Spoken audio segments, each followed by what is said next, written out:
What if we could enter the deepest states of sleep, yet remain completely, luminously aware? What if just 30 minutes of this conscious sleep could feel more restorative than hours of fragmented, ordinary rest, paying down the profound sleep debt so many of us carry? This is not a fantasy, but a paradox we are just beginning to understand. It is a state of being known as non-sleep deep rest, or NSDR, and its ancient form is called Yoga Nidra. It invites us on a journey, not to a faraway land, but deep into the hidden architecture of our own minds. To understand this modern miracle of rest, we must first travel back in time, to a story that shaped the very idea of conscious sleep. It begins not in a laboratory, but in the heart of myth. Picture the beginning, or rather, the space between beginnings. The universe has dissolved, and all of creation waits. Here, floating on the causal ocean, is Lord Vishnu, the preserver of the cosmos. He is not asleep in the way we know it, a state of exhaustion or escape. He is reclining on the thousand-headed serpent Ananta Shesha, a symbol of infinity itself.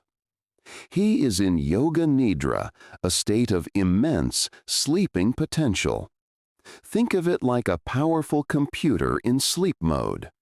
Outwardly, the machine is still and dark, but internally it holds all its programs, all its possibilities, ready to awaken in an instant. This is the state Vishnu embodies, a conscious withdrawal from the external world, while the inner awareness remains a silent, all-knowing witness to the dormant seeds of creation. The practice of Yoga Nidra is our attempt to mimic this divine blueprint.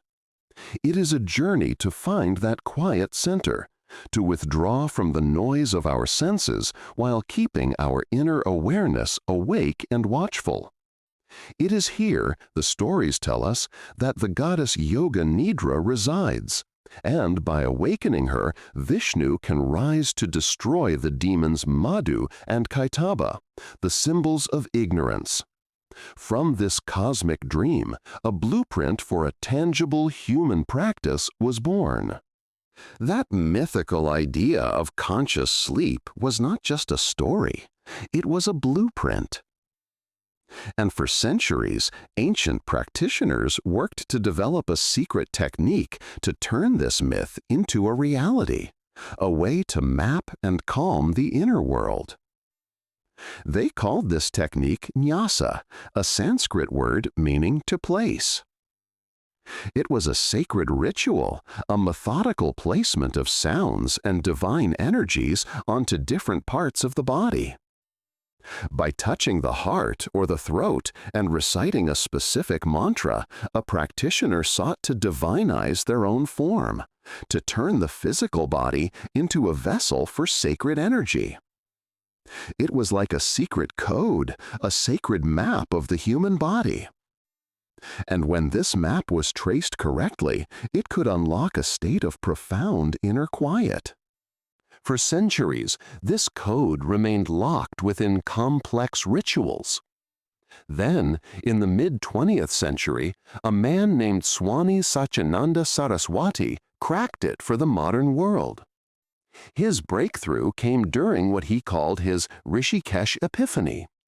As a young man, he was tasked with guarding a school where Sanskrit was chanted by the boys. He fell asleep at his post, but upon waking, he found he could recite the mantras perfectly. This was his moment of discovery. The mind can learn, it can record, even when the body is in a state of deep rest. He had found proof of that fertile, mysterious space between waking and sleep. Satyananda's work did not happen in a vacuum. It was part of a global zeitgeist, a moment when figures in the West, like Edmund Jacobson and the French researcher Denis Boys, were also exploring the frontiers of conscious relaxation. But it was such Ananda who synthesized the ancient ritual into the modern practice we know today. He stripped away the religious layers and transformed the code of nasa into the rotation of consciousness, making its deep neurological impact accessible to everyone. He had transformed an arcane ritual into a universal key, one that could unlock the quiet, restorative architecture of the mind itself. A session of Yoga Nidra is not a random drift into relaxation. It is a systematic journey inward, a carefully designed sequence that acts as a guided tour from the surface of our physical body to the deepest layers of our mind. It is like descending a grand staircase, one deliberate step at a time, into the quiet sanctuary of the self. The body scan. The guide begins the rotation of consciousness, naming body parts in a rhythmic, flowing sequence. We are not asked to move or even to think, only to let our awareness flash from the right-hand thumb to the index finger, across the palm, up the arm, and so on. This methodical path traces a map of the body that lives inside our brain, known as the motor homunculus. It is like methodically turning off the lights in every single room of a house, allowing the entire structure to settle into a profound stillness and rest. The breath. Once the body is quiet, our attention shifts to the simple, steady anchor of the breath. Often, a guide will introduce a counting exercise, following the breath from 27 down to 1. This simple cognitive task is brilliant in its design. It keeps the frontal cortex just engaged enough to prevent total sleep, maintaining the witness state even as the body drifts deeper. The opposites. Now, the guide invites us to evoke opposite sensations. We are asked to feel intense heat flooding our body, and then, moments later, an icy cold. We experience profound heaviness, and then a feeling of weightless lightness. This stage is a workout for our emotional thermostat, directly engaging the brain's hypothalamus and limbic system. By learning to voluntarily control these feelings, we train our nervous system to find balance and become more resilient to the inevitable emotional swings of life. The inner screen. In the next stage, we are guided to watch the space behind our closed eyes as images and symbols are presented. A red rose, an endless desert, a burning candle. This is where the contents of our subconscious mind are allowed to bubble to the surface and release, a process the ancients called psychic cleansing. Throughout this journey, there is one unique and powerful element, the sankalpa, or resolve. At the beginning and end of the practice, we are invited to state a short, positive intention. The mind during Yoga Nidra is like the most fertile soil, a state where the skeptical gatekeeper of our conscious mind is relaxed and drowsy. Planting a positive intention here allows it to take root deep in our subconscious, gently shaping our lives from the inside out. For millennia, this journey inward could only be described through feeling and metaphor. But today, modern science has finally developed the tools to look inside the brain and witness what the ancient yogis could only describe. This is the moment where ancient wisdom meets modern validation. When we place electrodes on the head of someone practicing Yoga Nidra, we can watch a remarkable story unfold in the language of brainwaves. The brain begins to slow down, shifting from the busy, analytical beta waves of our normal day into the relaxed, meditative alpha state. As the practice deepens, we enter the creative, dreamlike state of theta, the gateway to the subconscious. But the most profound discovery is what happens next. The brain begins to produce high-amplitude delta waves, the signature of our deepest, most restorative, and typically unconscious sleep. Yet, here is the paradox.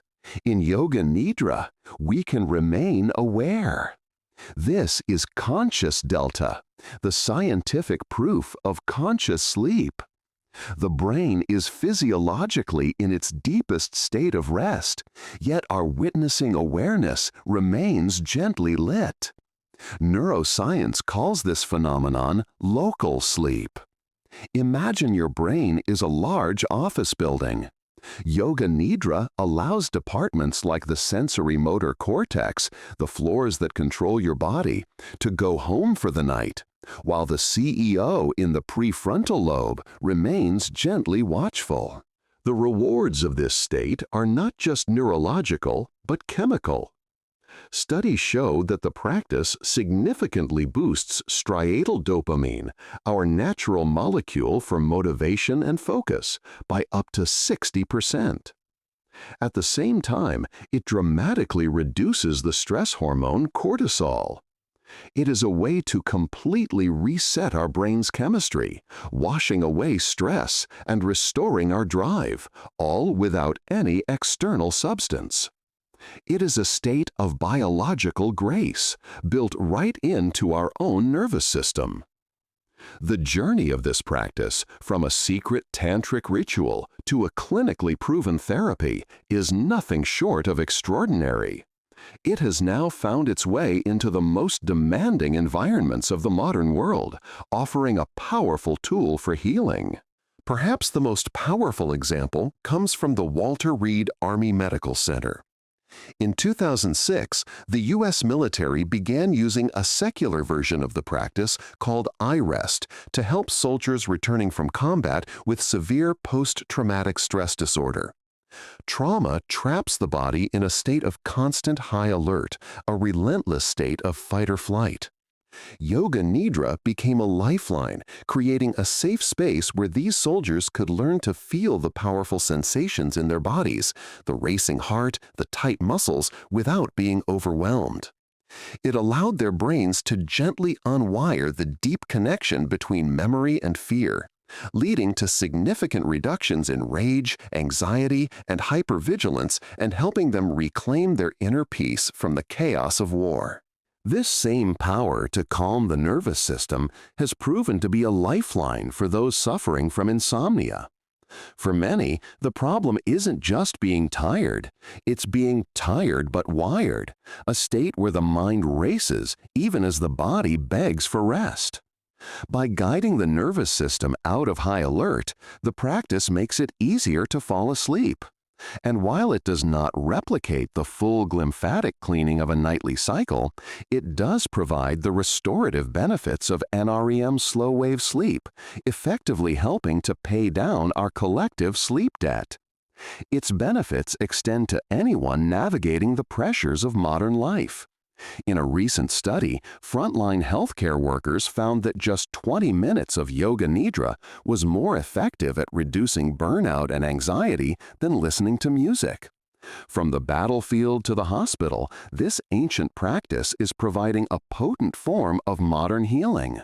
We have been on a grand journey, from Lord Vishnu's cosmic dream on the causal ocean to the secret rituals of the Tantrics who mapped the human body.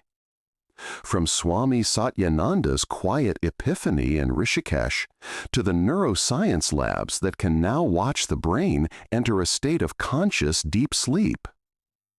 Its evolution from the Puranas to the Pentagon illustrates a universal truth about our need for rest.